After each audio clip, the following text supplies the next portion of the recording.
Good morning, it's Chris with Paragon Inspection. Today I'm doing a well inspection. Over there, we're not going to go and cover it right now because it's raining, but that's the well head. That's where the casing goes down to the ground, carries the pipe string as well as the pump. Inside here, you don't see this a whole lot, but occasionally you do on residential applications. This particular system has a huge pressure tank. And so the finding on this one today is that we've got some galvanized piping attached to both sides of the tank, both from the well and going to the house. And you can see there lots of significant leakage.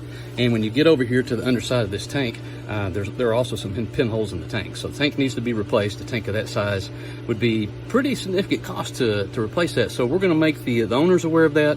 Also make them aware of the fact that they may not need a tank of this size just for residential application. They might go back to something smaller.